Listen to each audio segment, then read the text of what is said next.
നിങ്ങളുടെ ഇഷ്ട പരമ്പരകൾ എക്സ്ക്ലൂസീവായി സൺ നെക്സ്റ്റ് ആപ്പിലൂടെ തികച്ചും ഫ്രീ ആയി. ഇപ്പോഴേ ആപ്പ് ഡൗൺലോഡ് ചെയ്യൂ. ഞാൻ കാലനോട് പ്രാർത്ഥിക്കുകയും ചെയ്തു. അപ്പോ തന്നെ റിക്വസ്റ്റ് അയച്ചു. അടുത്ത സെക്കൻഡില് റിപ്ലൈ മെയിൽ കിട്ടി.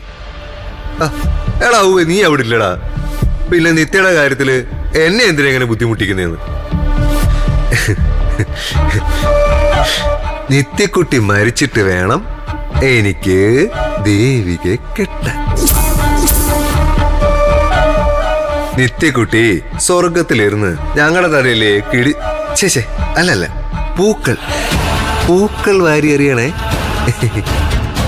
നിത്യക്കുട്ടി അങ്ങയെന്ന് ഒരു മാസം കഴിയുമ്പോഴത്തേക്കും അച്ഛനും അമ്മയും മുത്തശ്ശിയും ഒക്കെ അങ്ങ് വരും. പിന്നെ എന്ത് രസമായിരിക്കും അല്ലേ നിത്യക്കുട്ടി? അവിടെ എല്ലാവരും ഉണ്ട്. ഏട്ടനുണ്ട്, അച്ഛനുണ്ട്, അമ്മയുണ്ട്, മുത്തശ്ശിയുണ്ട്. ആട്ടെ, നിത്യക്കുട്ടിക്ക് എങ്ങനെ മരിക്കാൻ ഇഷ്ടം? ഓപ്ഷൻസ് പറയാവേ. എ, മൂർഖം പാമ്പിന്റെ കടിയേറ്റുള്ള മരണം. ബി, വിഷ ഉള്ളിച്ചെന്നുള്ള മരണം. സി, ഓവർ ഡോസും മരുന്ന്. ഇഷ്ടമുള്ളത് ആലോചിച്ച് പറഞ്ഞാൽ മതി.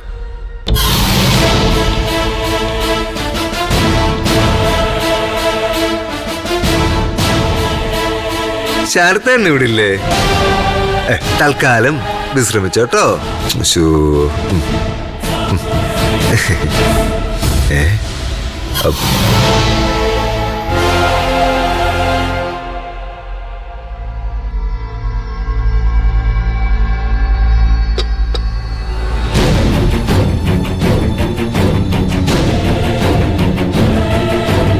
എന്താടി ചുമ്മാ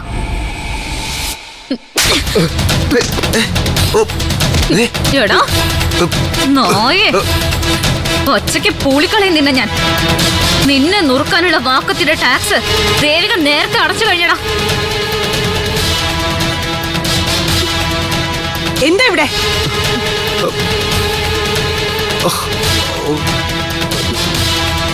എന്താ ശരത്തെ? ഒരു കഞ്ഞിയായിട്ട് വന്നു. നിത്യ ഒരു കിടപ്പിരോഗിയാണ്, സൂക്ഷിച്ചു കൊടുക്കണമെന്ന് ഞാൻ പറഞ്ഞു. അതിന് ഇവർ ഒച്ച എടുക്കുവന്ന്. ഇവിടെ നടന്നത് എന്താന്നേ നിത്യക്കറിയാം. ഇത് വലിയ കഷ്ടമായല്ലോ ദൈവമേ. ഇതിനൊരു പരിഹാരം ഉണ്ടാക്കിയേ പറ്റൂ. എനിക്കറിയാം എന്ത് വേണോന്ന്. എടീ, നിന്നെ കാണിച്ച പരിപാടി പുല്ലേ. ഒന്ന് പോടാ നായി.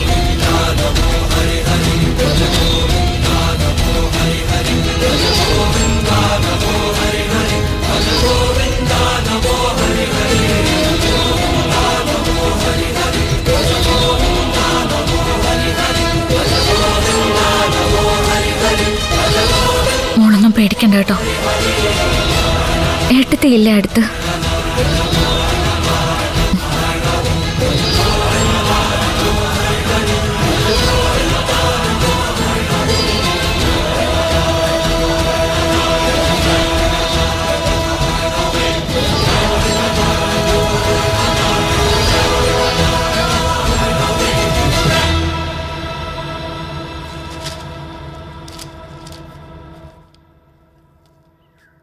മനോഹരേട്ടാ, മനോഹരേട്ടാ, നീ നിന്ന് വിറയ്ക്കാതെ കാര്യം എന്നോ വെച്ചോ പറയ പാർവതി. നേരത്തേതുപോലെ ദേവിക വീണ്ടും ശരത്തിനോട് കോർക്കാൻ നിൽക്കുക. ദേ, ഞാനൊരു കാര്യം പറഞ്ഞേക്കാം. എന്റെ കൊച്ചൊന്ന് അനങ്ങാൻ പോലും ആവാതെ കിടക്കുമ്പോ ആരുടെയും തുള്ളിച്ചാട്ടം ഞാൻ ഇവിടെ സമ്മതിക്കില്ല. ദേവി എന്തെങ്കിലും പറഞ്ഞെങ്കിൽ അത് ശരത്ത് പറഞ്ഞതിന്റെ മറുപടി ആയിരിക്കും. അത് പറ്റത്തില്ല എന്നാ പറഞ്ഞത്. തളർന്ന് കിടക്കുമ്പോഴെങ്കിലും ആ കൊച്ചിന് കുറച്ച് സ്വസ്ഥത വേണം. അച്ഛാ, ഞാനൊന്നും പറഞ്ഞില്ല. അവരുടെ സ്വഭാവം അറിയാലോ, ഭയങ്കര എക്സെൻട്രിക്കാ. നിത്യയുടെ കാര്യത്തില് എനിക്ക് വില ഉൾക്കൊണ്ട. ഭക്ഷണം നെറുകെ കയറാതെ കൊടുക്കണമെന്ന് ഞാനൊന്ന് പറഞ്ഞുപോയി. അവര് ചുമ്മാ വലിയ സ്പൂണില് കഞ്ഞി കോരി വായിലോട്ട് ഒഴിച്ചു കൊടുക്കുക. അത്ര ബുദ്ധിമുട്ടി ചെയ്യണ്ട, ഞാൻ ചെയ്തോളാന്ന് പറഞ്ഞ് അവർക്ക് അത്ര പിടിച്ചില്ല. എന്തായാലും ശരത്ത് മോൻ ഇപ്പൊ ഈ പറഞ്ഞത് ഞാൻ വിശ്വസിച്ചു. അച്ഛൻ വിശ്വസിക്കണ്ട. പക്ഷേ ഈ വഴക്കും ബഹളവും നിത്യക്കൊണ്ടാവുന്ന ബുദ്ധിമുട്ട് അച്ഛൻ മനസ്സിലാക്കണം. ഒന്ന് പ്രതികരിക്കാൻ പോലും ആവാതെ കിടക്കുമല്ലേ പാവം. അപ്പോഴും അച്ഛൻ മരുമകളുടെ പക്ഷത്താണെങ്കിൽ ഒരു കാര്യം ഞാൻ ചെയ്യാം. ഞാനേ പുറത്തെവിടെയെങ്കിലും മാറി താമസിക്കാം. അതോടെ ഇവിടുത്തെ വഴക്ക് തീരുമല്ലോ. എന്നിട്ട് അതുവഴി ശരത്ത് മോൻ അങ്ങോട്ട് പോകാമല്ലോ അല്ലേ? ഇപ്പൊ നിത്യമോടെ കാര്യത്തിൽ വലിയ പ്രതീക്ഷയൊന്നും നിനക്ക് കാണത്തില്ലല്ലോ അല്ലേ? ഞാൻ എന്ത് പറഞ്ഞാലും അച്ഛന് മനസ്സിലാവത്തില്ല. ഞാൻ പറഞ്ഞല്ലോ, വീട്ടിലൊരു വഴക്കൊഴിവാക്കാനാ ഞാൻ ഈ കാര്യം പറഞ്ഞത്. നിത്യ ഇങ്ങനെ കിടക്കുമ്പോ ശരത്ത് എങ്ങോട്ടും പോകുന്നില്ല. പോകാൻ ഞാൻ സമ്മതിക്കൂല. കാരണം ശരത്തിനെ എന്നും അവൾക്ക് കാണണം. ശരത്തിനെ കാണുമ്പോ മാത്രം അവളുടെ ചുണ്ടുകൾ അനങ്ങുന്നതും വിറയ്ക്കുന്നതും കണ്ണുകൾ തുളുമ്പുന്നതും ഞാൻ കണ്ടിട്ടുള്ളത്. ശരത്തിനെ കാണാതായ എന്റെ കുഞ്ഞു ശ്വാസം മുട്ടി മരിച്ചു പോവും. അതുകൊണ്ട് അതിനെപ്പറ്റി ചിന്തിക്കണ്ട. ഇവിടെ പ്രശ്നം ഉണ്ടാക്കുന്നവരെ എങ്ങനെ നിലയ്ക്ക് നിർത്തണമെന്ന് എനിക്കറിയാം.